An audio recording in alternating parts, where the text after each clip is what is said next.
Thank you to everyone who is joining us today. I'm Shelby Kerns, Executive Director of the National Association of State Budget Officers, or NASBO, and I'm excited to welcome you to NASBO's second Let's Talk State Budgets, a conversation with NASBO leadership webinar. For nearly 80 years, NASBO has been the professional membership organization for governors, budget, and finance officers. As the chief financial advisors to our nation's governors, NASBO members are influential decision makers in state government. They guide their states and territories in analysis of budget options and in the formation of sound public policy. Budget officers and their staff play a vital role in allocating resources to meet the needs of their states. Since 2020, they've been on the front lines as governors react to uncertain and quickly changing economic conditions, the unprecedented needs of citizens, and high levels of new federal funding to address those needs.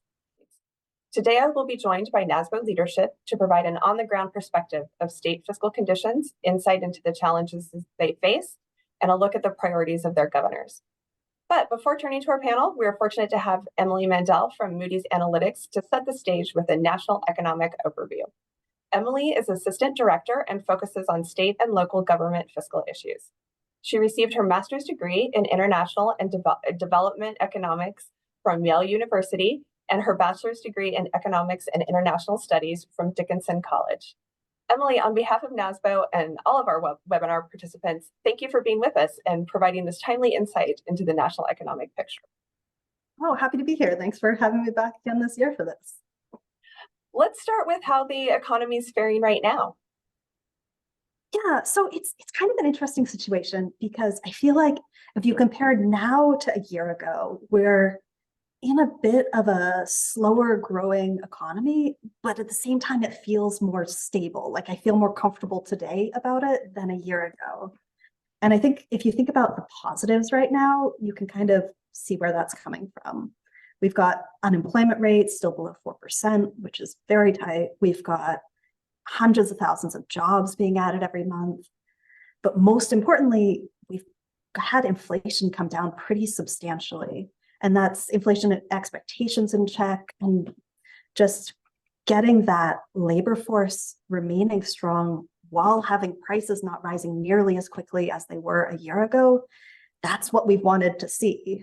The other major thing that's allowing this to happen is that coming out of the pandemic, we had a pretty major disconnect between the demand for labor, people who wanted to hire, people who were looking to expand, and the labor supply that was out there, the employees looking to fill those jobs. But we've had that labor market come into some better balance. It's taking some pressure off of wages, and it's allowing, that inflation to start to come in. So in a lot of ways, we're in pretty good shape right now. I'm feeling pretty good about it.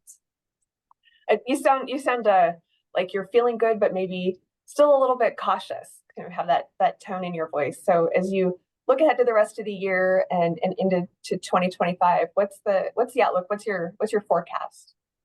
Yeah, so it's definitely too soon to call success. There's, that term being floated around, soft landing. And I think the moment we claim that, everything's going to collapse. So I'm not saying that here, but I will say that the odds of that have increased over the past year.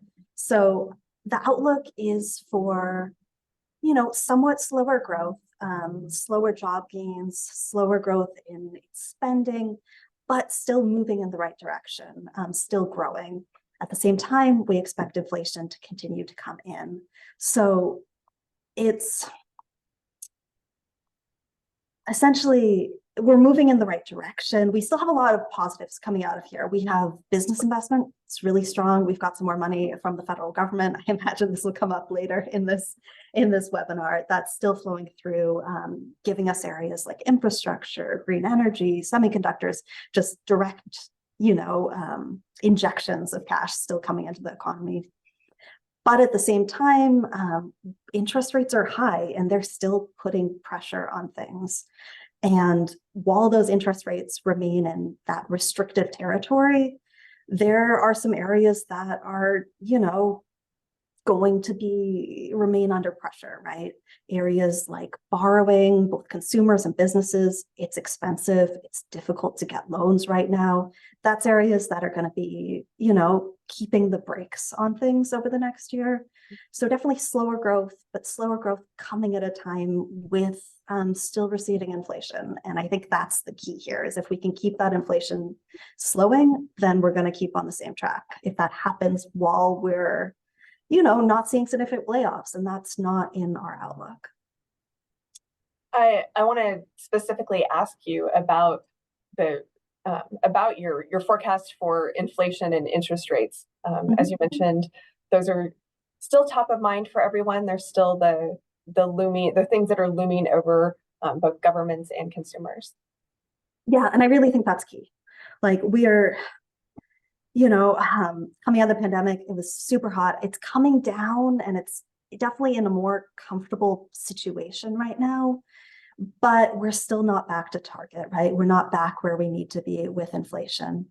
And that's the makeup of where this inflation is coming from has changed, right? Previously, we were seeing pressure on goods that then shifted over to have pressure on services, right? And services is kind of a proxy for wages, right? If you think about what is contributing there, wages are a huge one.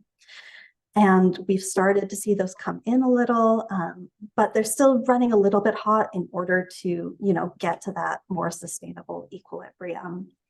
The other main area of inflation that I want to call out is around housing. Housing, we've all seen house prices just shoot up over the past few years, and that's, really increased the contribution to your, average consumer's price basket. They're paying more. And we expect that to keep slowing, to keep that coming in, to be able to, bring us those next couple of yards closer to the finish line on that. There are some oddities as far as how housing costs are measured as far as inflation. It's essentially measured as a proxy for rents in a way. So even if you're a homeowner, the way they measure it is owner's equivalent rent. So how much it would kind of cost if you were to rent your own home. And in the rental market, we've started to see a lot of progress here. We've seen vacancies start to increase. We've seen slower increase in rents, or even flat or declining rents for some cases. And so that just hasn't really been picked up by the measurement yet. There's delays there. If you think about, your lease is only signed once a year. So that's only actually going to be captured when that happens. So that gives me some hope that as this continues to, process in a way, and also as we start to see more supply go online, that's going to keep that portion of inflation coming in. Of course, as we get inflation continue to come in, that's going to give the Federal Reserve some more breathing room to be able to take the brakes off the economy. And of course, the brakes in this economy are interest rates. So our forecast at Moody's is that we're going to see some rate cuts start to come in May. We're expecting a few rate cuts over 2024 this year. I guess it still feels strange to call it this year, but they'll be gradual, right? The nice thing about this current economy is the Federal Reserve is able to take a little bit of a more, careful approach to seeing, okay, this is what the data is showing us. This is the current inflation report. And I think when they're still on track to bring through those rate cuts. So we're expecting slow. That's going to keep some pressure. That's going to keep this economy growing a little more slowly than in 2023, but keeping that process towards normalization.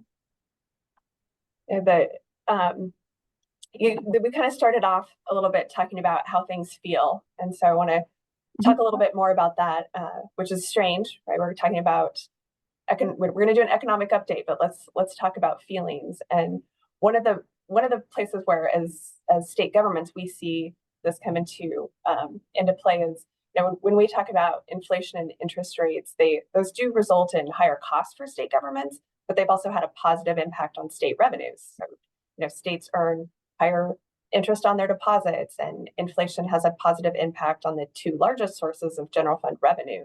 It drives up the cost of goods, and the sales tax states collect as a percentage of the sales price then. increases, and as wages increase due to inflation, the personal income tax states collect also goes up. So those things kind of feel bad for us as consumers, obviously, but they've been positive for state tax collections, and that it's not always intuitive. It's certainly feels counterintuitive. So similarly, it feels like consumer sentiment hasn't lined up with economic conditions in recent years. So what about now? How are consumers feeling now? And given that, what's the outlook for consumer spending? Yeah, great question. I think to kind of touch on the first point of that, yes, revenues will grow more slowly. But think about the expenditure side as well. Those budget makers have been dealing with these really rapidly rising costs for materials, for wages, for all of these other areas. So, as we see inflation start to come in, both sides of that balance sheet should see some improvement. Yes, we won't see that great revenue growth that we've seen, but there's a counterbalancing component. As economists, we always like to think about things in real terms, but you're completely right. Like once you're looking at those budget numbers, those are nominal. Those are going to be what it is today. But yeah, on the consumer side, like you were mentioning, there has been this disconnect, right? Consumers aren't feeling great. That's what we're seeing from all of these sentiment surveys, but they're continuing to spend. Consumer spending has stayed really strong. And of course, that's central to sales tax revenues, like you mentioned. And I think that comes down to the difference between deflation and disinflation. Consumers see that prices are high and they're not coming down in maybe some specific areas, but by and large, you're going to the grocery store and you're paying much more than you were a couple of years ago. You're writing your rent check and it's still much more than there was a couple of years ago. And they're seeing that and it's making them stressed. It's making them unhappy. And so I think that factors pretty significantly into these sentiment areas. Even as we see this disinflation, even as we see the slower price growth, it's not like prices are coming back to what they were. And honestly, we don't want them to. Deflation is really damaging from an economic perspective. So where does that leave them? I think there's a lot of things that are positive for consumers, even outside of this price level. And I think that comes back to this labor market. Labor market currently, it's very strong. Generally, yes, we've seen some reduction in openings, but it's still a situation where if you want a job, there's probably a job out there somewhere. And then on top of that, wage growth is now outpacing inflation. Yes, wage growth has come in, but inflation has come in even faster. And that's a positive for consumers. That's a positive for their real purchasing power. Got to weigh that to go against the negatives, right? This sentiment, of course, is one, but interest rates, that's a negative for consumers because of borrowing, right? Because it's expensive to borrow right now. And it's also difficult to borrow. It's difficult to get a loan if you've got some, marginal credit quality there. We also, over the past couple of years, have talked quite a bit about excess savings, right? Savings that consumers have built up and have been, had available to spend. But I think going into this coming year, that's much less of a factor.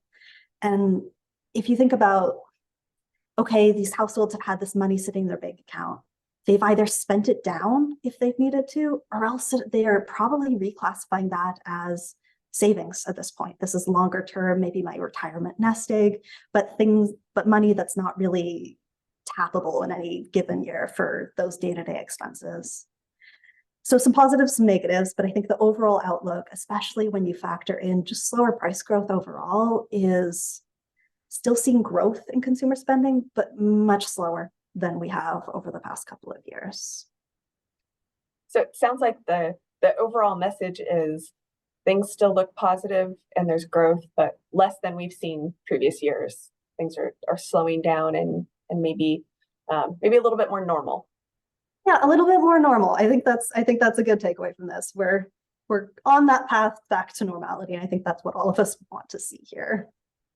That's a great way to look at it. And we appreciate so much that you would join us and give this overview of the national economy and help us understand a little bit better what's happening out there. As always, your insights are so appreciated.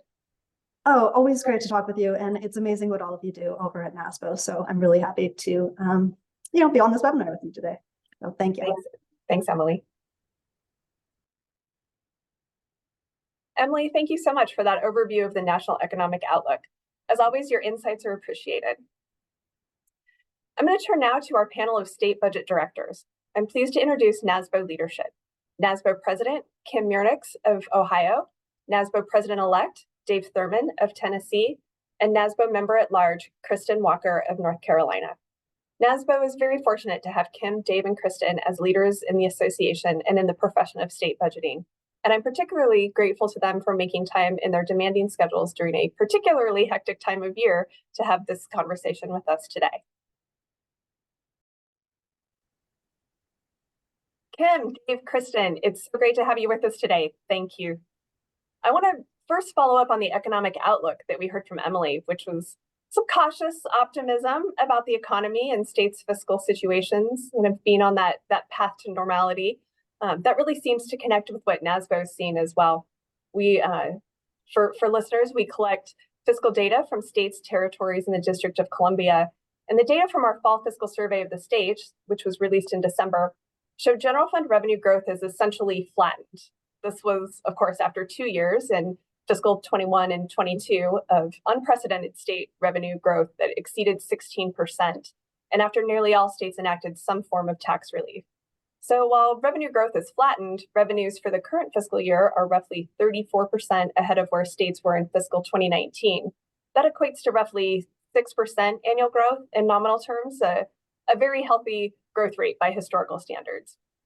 But we do see headlines expressing concern about state fiscal stress. So, what's really going on here? How are your state revenues faring so far in fiscal 24, and what do you project for fiscal 25? Kim, let's start with you. Shelby, and I'm really happy to be here and talking about the experience that we see in Ohio. So 6 months into our fiscal year, Ohio's general fund tax receipts are right on target. We're actually within 0.1% of our overall tax forecast. Our sales tax revenues are actually above forecast, while our personal income tax revenues are somewhat below forecast due to some large tax refund payments. Additionally, our earnings on investments, the interest earnings on our general fund, have exceeded estimates. So overall, we are running ahead of our forecast. Ohio does tend to be quite conservative in our forecasting, and we anticipated that the very large revenue overages that many states experienced the past few years would be moderating this budget biennium, and so we were planning accordingly. We're a biennial budget state. So last January, a year ago, more than a year ago, we were forecasting for fiscal years 24 and 25, so all the way through June of 2025. And because we have to look so far ahead into the future during what have been very uncertain times, we prepared quite conservatively. Dave, how do things look in Tennessee? Well, I wish I could say the same thing, but we are definitely seeing a slowing amount of growth. And to kind of put it in perspective, when we came out of the big recession till 2020, our revenues grew about 5%. And then with COVID, over the 3-year period, our average growth was about 13%. So that kind of matches up with what you're hearing as far as the extraordinary growth period. But what we're seeing now is definitely a flattening that's occurring, and I think it's happening in really two sales. We only have two main taxes to fund our budget, so we don't have an income tax, so we have sales and then corporate income tax, and both of those are showing some signs of slowing. With sales, I think there's a couple of things going on. We learned during COVID that when people were working at home and still employed, they were still purchasing, and they shifted what they were purchasing from services, which aren't really taxable in Tennessee, and more toward goods. And so the proverbial buying more kayaks or home renovations, buying cars, those kind of things, that's all taxable. But what we're seeing now is a shift back to more toward services and away from goods. So there's some slowing of sales tax that's going on there. With our corporate tax, a little bit different story there, and I think it's struggling for a couple reasons. So we're seeing some negative growth, One, I think there's some interest rate sensitivity that's going on because of the way the corporate tax is structured. When people pay on an estimate, and if they have overpaid, they have the option to leave those dollars in the state and roll them toward next year's liability or pull them out. And I think historically they've rolled them forward. But with interest rates being what they are, I think we're seeing a lot more corporations pulling out those overpayments and keeping and investing in themselves and taking advantage of the interest rates. So it's some sluggishness going on with corporate payments as well going on there. At the same time, I think maybe we're seeing earnings are okay, but maybe margins are not as good, so profits are a little bit slower. But it's something that we're watching. But as a result, we're having to revise our current year estimate quite a bit. Our growth rate was 2.25% for this year. We're dialing it back down to 0 for the current year. So basically reflecting a flat growth. And then for 25, we're thinking that the normalization that's occurring is going to happen throughout the calendar year 24, which impacts 24 and the beginning of 25. So for 25, we're going to use basically a flat growth rate of about 0.5%. So it's basically flat.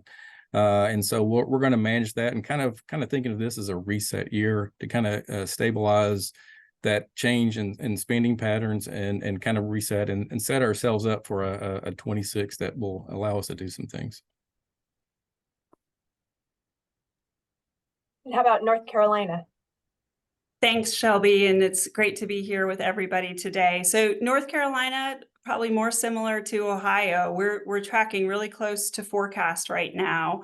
Not with the 0.1%, but within 1%, which is it's pretty unbelievable given the last few years where we saw such phenomenal amount of over collections and what happened with the forecast there. So we are tracking really close to forecast. We do a biennial budget as well, but we come back and make revisions. So we also were faced with the same, trying to project out all the way through June of 25, but we will get a chance to do a new consensus forecast for next fiscal year. But next fiscal year, we're also expecting pretty much pretty flat, and that is in part due to about 1.3 billion that we have in tax cuts next year. So any growth that we were going to see, we basically are going to see cut out. So we expect collections to be just about the same dollar amount next fiscal year as in the current fiscal year.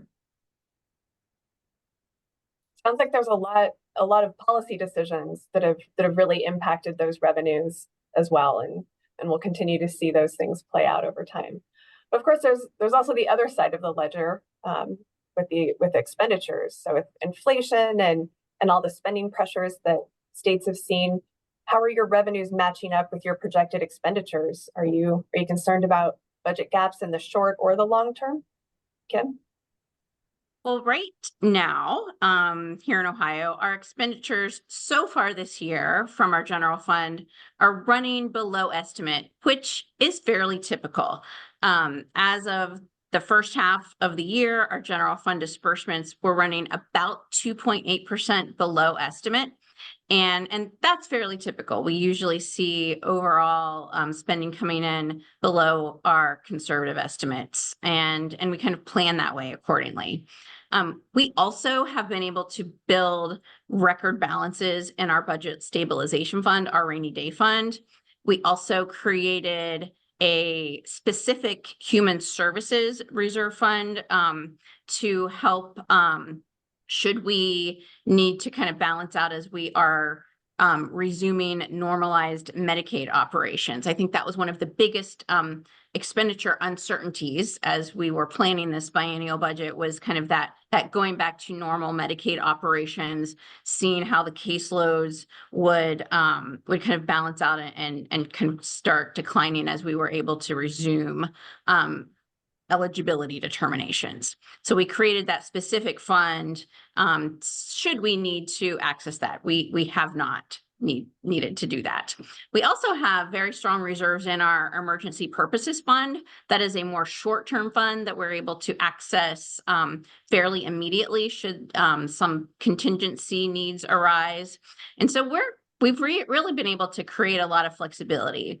Another thing that we were able to do on the spending side was cash fund our current capital budget so that we were able to use some of the excess revenues that we saw the last few years to cash fund capital projects instead of selling bonds. And that gives us more flexibility because we still have the authorization to sell bonds should we need that cash, but we haven't needed to do that. And so we've been able to actually save quite a lot in future interest earnings, almost $1 billion in future interest expenses by being able to spend cash now on those capital facilities projects instead of going to the market and issuing more bonds while interest rates have been high. So overall, we don't anticipate any budget gaps, but we are well prepared should anything arise. Dave, how about in Tennessee? So not projecting any issues on budget expenditures, but because we've revised our growth rates downward from 2.25 to 0 for the current year, we're going to have a $720 million budget gap in the authorized budget. So we'll have to address that in the upcoming budget with agency underspending and then other non-tax revenues. And so we're prepared to do that. It's a large number, but because we're projecting flat revenue for 25 as well, we're going to have very little new dollars to work with in terms of programming. But what we have done in the current year budget, and again, because of the extraordinary growth that we've had in the last 3 years, we've been very careful to not spend every growth dollar on recurring expenditures. We've actually programmed in it, kind of like what Kim was talking about, on non-recurring things. So capital, we've avoided issuing bonds and had really robust capital budgets with cash. We've made significant investments in other things with cash. But we used what we think is recurring dollars. And so those dollars will pop up again in 25 and actually will help us fund our 25 budget again, because we have a flat growth. And so that's kind of been a lifesaver for us. And I think it's going to prove well. We hope to continue that practice for the current year budget to set ourselves up for 26 to be a stronger budget to do a lot of things that we can't do in the 25 budget. That's an interesting nuance. We talk a lot about worries about using one-time revenue for ongoing expenses, but not about using ongoing revenue for one-time expenses. So that is something I think we've seen a lot with these sort of unexpected strong revenues. Kristin, what does North Carolina look like?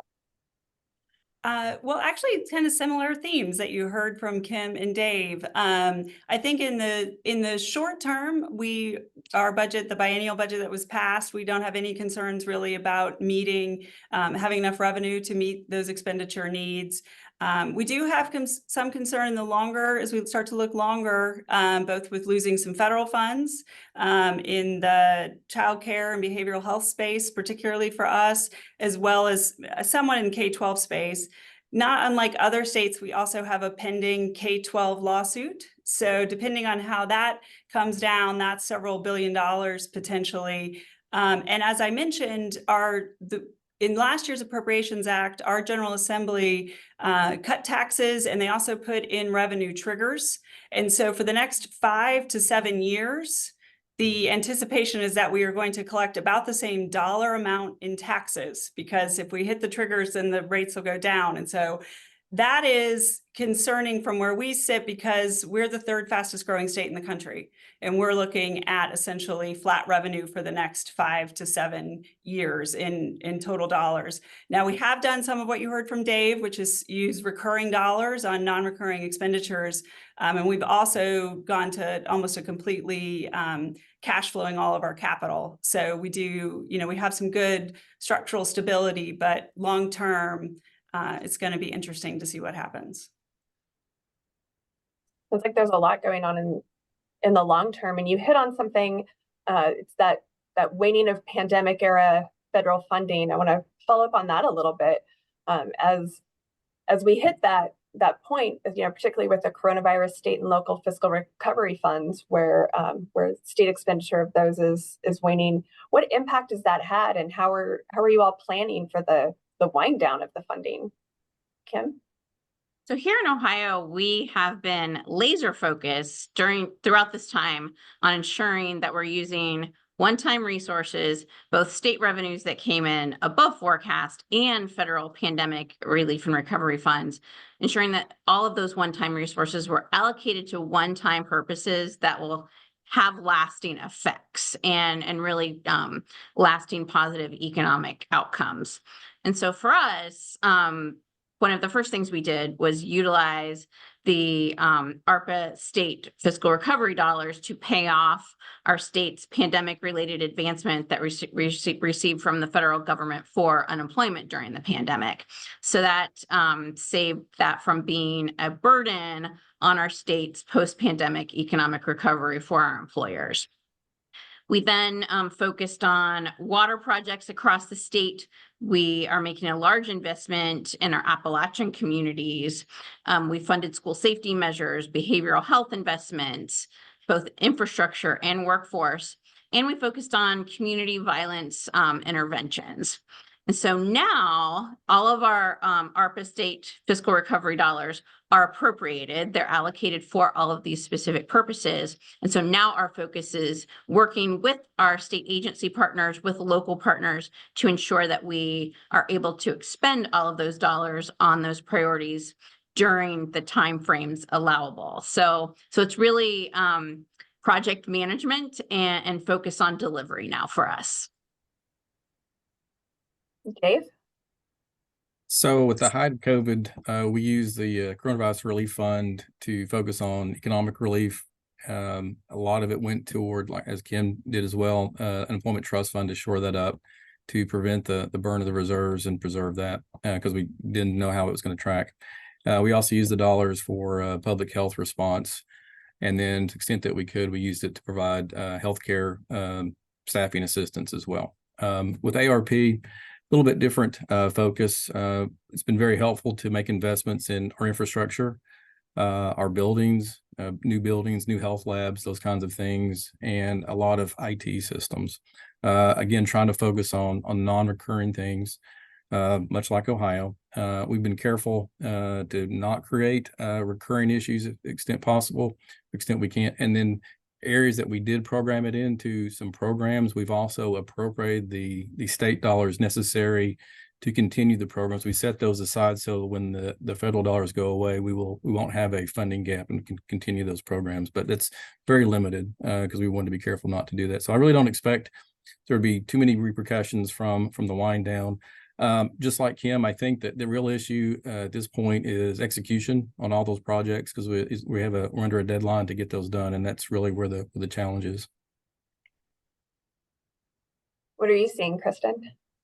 I think we're going to be 3 for 3 on this one. So we also in North Carolina, it's put a lot of our SFRF into one-time expenses. So infrastructure was huge for us. So high-speed internet across the state, as well as a lot of water and sewer projects. And so those are executed at the local level. So again, that same theme of making sure that those actually get done and that we have some amount of flexibility as those obligation dates pass to continue to spend those funds on administrative expenses, and also to adapt the use of those funds to the extent, one project ends and you've got a little money left over, what's going to be allowed with that. So some ongoing lingering questions there, but I don't think we're going to see too much of a fiscal cliff from the SFRF, at least in North Carolina. Always good news when we hear states are avoiding those fiscal cliffs that folks were worried about. But even when we're not in these eras of enhanced federal funding, federal funds are very important to states, and what happens at the federal level certainly has a big impact. So, what's the impact of all of we've had a lot of threats of federal government shutdowns, and of course there's questions around sequestration or cuts to federal dollars later this year. What's been the impact on your state of those discussions and the uncertainty? So Shelby, here in Ohio, we have been coordinating across our state agencies to ensure that we are prepared, that we have well-established contingency plans should there be a federal government shutdown. So we're always prepared. I talked earlier about we have a contingency fund that we can access should there be a need to do that. So we have plans so that we ensure that we can continue to deploy resources to provide services to Ohioans, regardless of what is transpiring at the federal level. Of course, we have many federal partnerships and programs that are dependent on long-term ensuring that we work together. But in the short term, should we need to access contingencies, we're prepared to do that. How about you, Dave? Well, so in the past, and this is probably just my jaded experience here, but in the past, when sequestration has occurred, which has been very seldom, we found it to have little impact on us, mainly because of the size of the reductions were relatively small. But we also found agencies could continue on with programs that were affected by sequestration because they were living off prior year awards, and it had a lot to do with the length of the cut and when that occurred. But if sequestration occurs again, and it may be very likely this year, it's just a very different scenario. I think the impact is really going to depend upon the size of the reduction in the program, in which appropriation bills do not get passed. I think in almost all cases, though, when we have received federal dollars for a federal program, both the administration and the legislature have always said when the federal dollars go away, the program goes away and the positions go away. And that's kind of been there's been a commitment that there is no state commitment to continue with state dollars, a program that goes away with federal dollars. And so we're not committed to offset that. So that's been where we've been, and that's been an ongoing, statement from prior administrations, both R's and D's. Hasn't really been pressure tested too much, but it really depends upon, I think, the program that gets affected and the discussion around that. I don't know if the legislature and the administration are. I don't know where they would be in terms of supporting a program with state dollars at this point. It'd be an interesting discussion to have. If dollars do go away, the programs are set up so that it's specific to the program, so it's not fungible between dollars. And so it's going to be a program by program discussion, I think. And how did those discussions go in North Carolina, Kristin? I think not too dissimilar from what you just heard. It's anytime the federal government gets this risk of a shutdown or sequestration, it really turns a lot of things upside down, right? And it creates so much churn, which is so unfortunate, especially in the budget office. And so we do try to plan what we can and work around that. But we definitely feel the effects of that uncertainty coming out of Washington, D.C. as we try to do our own planning here. So we're mostly at the stage now of wait and see. So we'll see what happens next. But because it's really the uncertainty, right? And the turmoil, like you said, that it causes.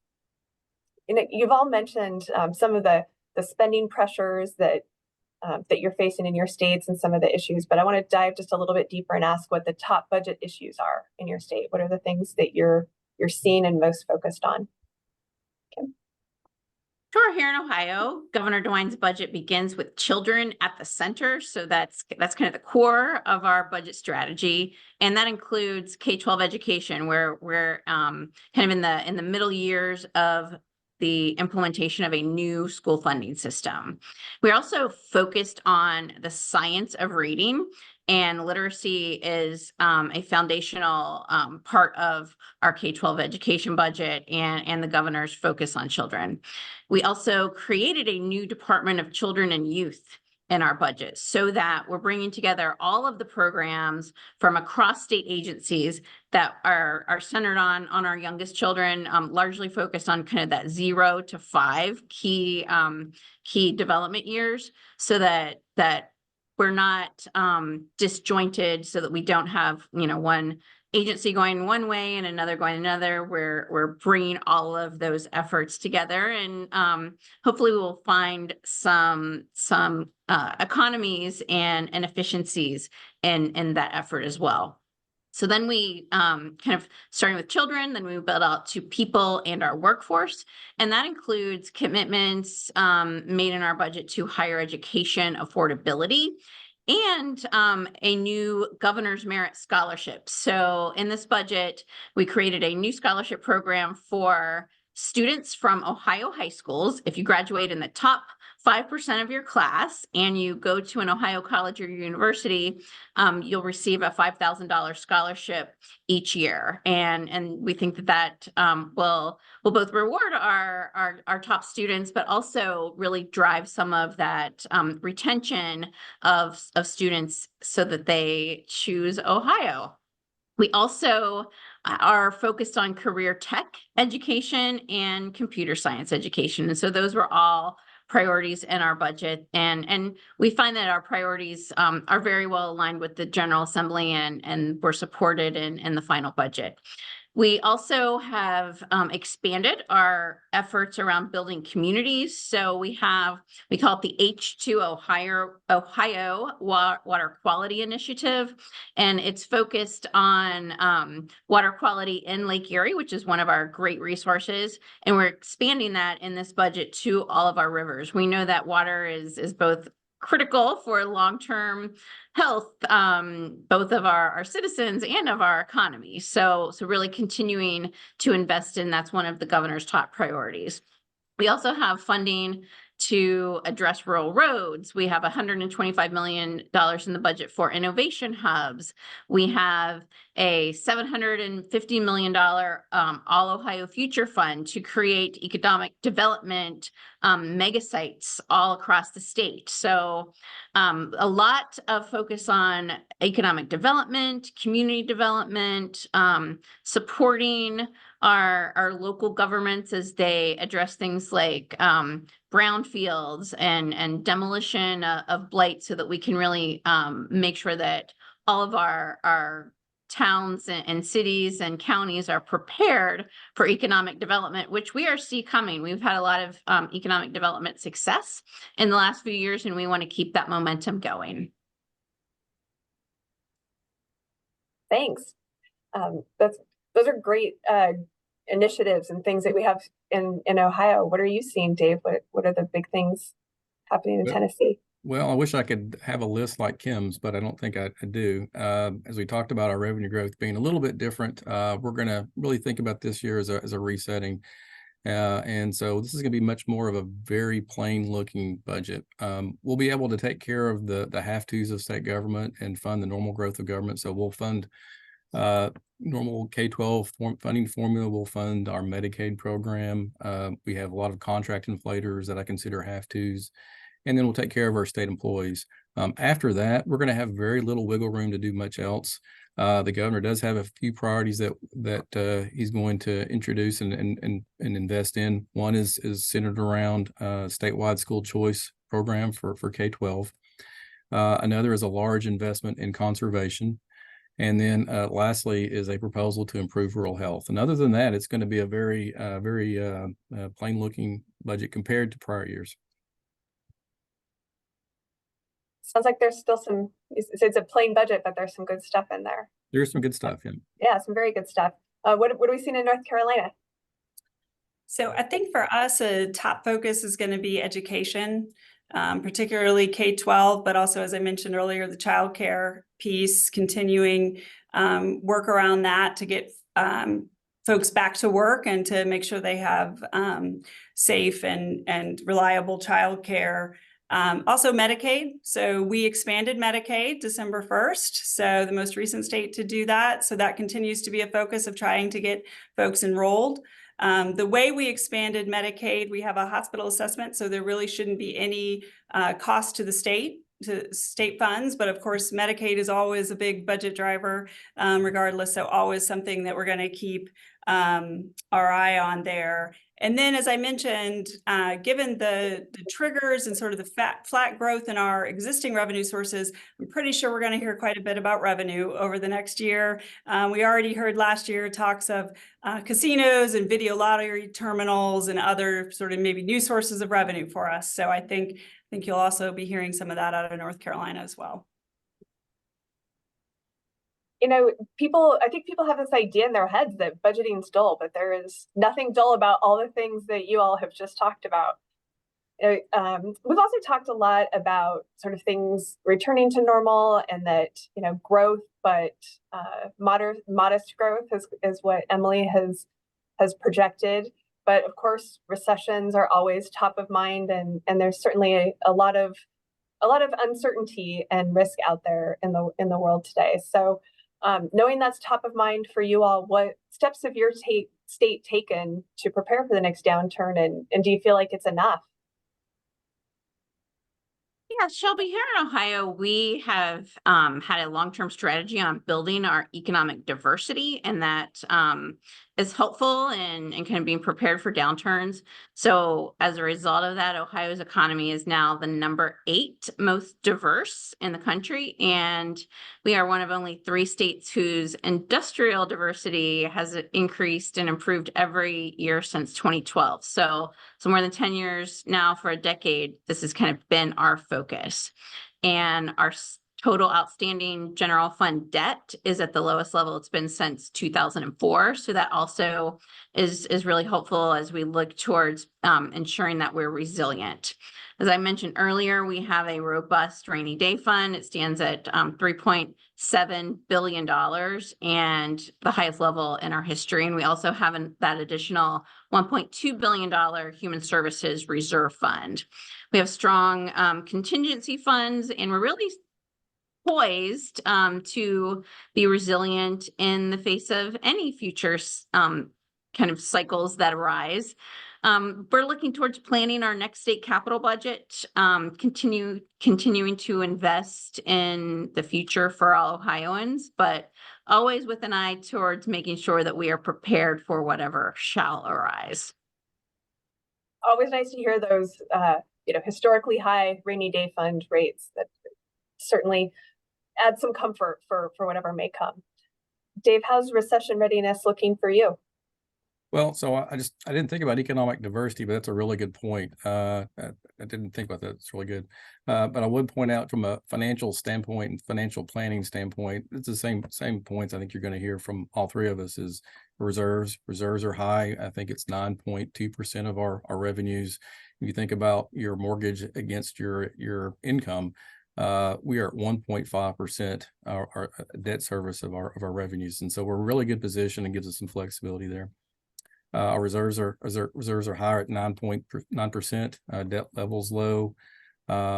We are, and again, like Ohio, we are building the budget on conservative growth rates, hoping that we'll set ourselves up for a positive surprise versus a negative surprise, because we all know at the end, if we miss those estimates, we've got the repercussions through multiple budgets to fix that.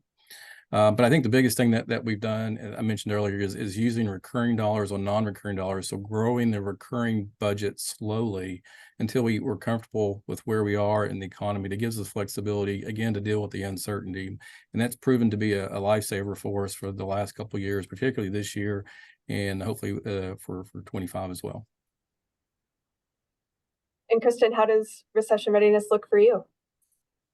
So we actually have a unit within our budget office made up of some budget analysts as well as some of our economic forecasters that actually we have a recession team. So they look at this from all angles. So I will say the last topsy-turvy last few years, but they haven't been quite as active, but we do it at an analyst level, try to plan ahead and look ahead. From a statewide level, same situation. Our rainy day fund is at almost $5 billion, which is more than 15% of our operating, which is significantly higher even than what our statutory requirement is. And our statutory requirement was based on an evidence-based practice, looking at the volatility of our revenue sources, and then planning for a worst-case scenario. 9 out of 10 could recover 2 years of a downfall. So we have even more money in that rainy day fund than what we need when we already factor in how volatile our revenue is to weather 2 years, more than 2 years now, of a recession. Our UI fund has more than $4 billion in it. We didn't dip below $3 billion hardly at any point, so we've not even had to pay that back. So we've got a healthy UI fund, and then we have on top of that rainy day fund almost another $4 billion in reserves. So we have an inflation reserve at about $1 billion. We have a Medicaid contingency reserve that's at almost $1 billion. We have $800 million in basically a hurricane or a state emergency response reserve, and then some other economic development reserves that are a little over $1 billion. So we have a healthy set of reserves right now in North Carolina, even more than what might be needed even in the short term as we look at things. So nobody wants a recession, but I think financially the state, we'd be in a good position if that were to happen. Now, I always say that one of the questions that I am asked the most is, are your members thinking or talking about recession readiness? And you all answered that for all. I'm just going to point to this for years to come, because it is definitely top of mind and you've been planning for it. And gosh, Kristin, you even have a whole team devoted to it. So that really proves how the focus that states have in making sure they are prepared for when downturns come. We know that there'll always be another one. So but I don't want to end on a recession, talking about bad times to come. So I'm going to ask you for a last question, sort of for a more positive spin on things. As you look ahead, what are you most excited for? What are you most excited about in the coming year, or in your governor's proposed budget? What's exciting?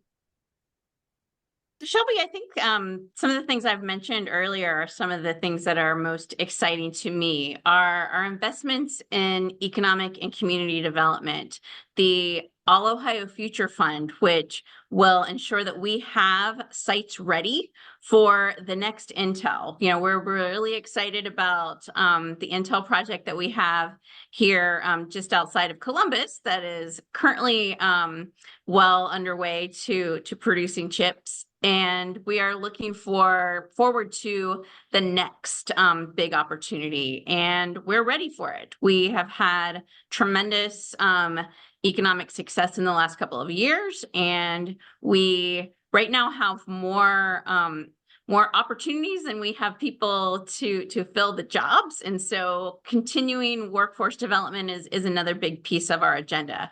But I think I'm most excited about the economic development programs. And I mentioned earlier our investments in Appalachian Ohio. So as we reflect here as a state and think about our place in the nation and in the development of America as we approach America's 250th birthday here in the next couple of years, we're looking at the parts of Ohio where really the nation's westward movement began with the Northwest Territory and Southeast Ohio and our Appalachian region. And we have some really exciting opportunities, and our communities have come together with some fantastic plans that we are looking forward to seeing build out over the next couple of years. That is exciting. Dave, what are you looking forward to?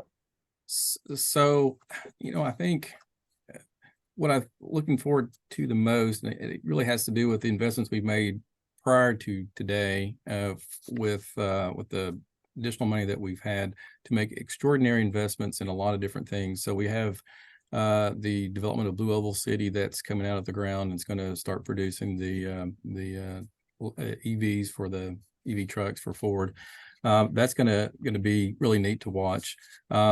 We've invested $1 billion in TCATs in the last several years, and it's going to be interesting to see how that transforms the job development of that vocation. There's so many large investments that we've made that we've never been able to do before in such large scale at one time, and those are going to start to come online in the next couple of years.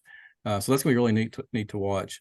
as this administration has about 2 years left. So they're really want to have those things completed and online before they're gone. So it's going to be neat to watch. For this particular budget, it's hard to say I'm excited about it, but I'm interested in this is the budget nerd in me, but I'm excited about the conversation about this budget because it is so different than the last 4 budgets and because of the extraordinary growth that did occur. We've had so many members that have come online. I've never really had a budget challenge in terms of not having the ability to fund everything. And this budget does a lot of things, and it's more complicated, I think, than the last 2 or 3. But what it does is it addresses some really large issues. It addresses the slowing growth of the economy, and really sets us up to have a successful 26 if things continue on the path that we're on. And so I'm excited about that conversation, and also kind of connecting that to the things that we've done to prepare ourselves to weather this downturn and put us in a good position. So it's the nerd in me, but I'm excited about talking about that with folks in the legislature about it. I love that you just called out the budget nerd in yourself, because that's so true. I think, when NASBO members get together and people talk, it's people who are interested in the big picture, but also in the details. And you also touched on how there's so many policymakers who haven't been through this, sort of quote unquote normal time of making hard decisions and not quite so much cash. So it's definitely a challenging time. And that's certainly I would say a hallmark of budget directors is you guys like a challenge. So Kristin, what are you looking forward to? So we are entering the 8th year of a term limited governor. So he has promised us he is going to keep working right up until the very last day. So I know that we are going to have a lot of good things. We won't have a governor's budget out until April. So I don't want to give anything away, but I'm sure we're going to see a commitment to public education, continued investments in economic development. We were the #1 state to do business in 2 years running. We want to try to keep that. So I'm sure we will continue our workforce programs and look to new economic development opportunities, as well as continuing to invest heavily in public education. So lots of good things to come out of North Carolina in the next year or so. I love the excitement about investments in the future. You all talked about that, and sometimes that gets lost, that's really what a budget is. It's investing state dollars in the future of the state. And so I really appreciate you bringing it home and back to what it's all about. It was really wonderful to have the opportunity to discuss fiscal conditions and the outlook for your states with you today, and also to hear from Emily from Moody's Analytics. We appreciate the leadership that you all bring both to the association and to your states. It's that's really making a difference. And I think that's what people can hear today are the differences in the investments in the future, and these things will pay off for years to come. Your impact will be felt for years and generations to come. So thank you, and thank you for your time during such an incredibly busy budget season. And thank you to everybody who's tuned in. Thank you. If you enjoyed this webinar and are looking for additional information on state budgets, connect with NASBO on Twitter and LinkedIn, and visit our website at nasbo.org for summaries of governor's state of the state addresses and proposed budgets. We always let you know by tweet and LinkedIn post when new ones are available. NASBO reports such as the Fiscal Survey of the States, State Expenditure Report, and budget processes in the states, which contain information from all 50 states, 4 territories, and the District of Columbia, are also available on the NASBO site, along with blogs, links to sign up for our e-publications, links to state revenue forecasts, and more. We hope to see you at a future NASBO conference. This year, we're meeting in Mobile, Alabama in April, Nashville, Tennessee in July, and Cleveland, Ohio in October. And if you're a state budget analyst, please join us at a virtual or in-person analyst event this year.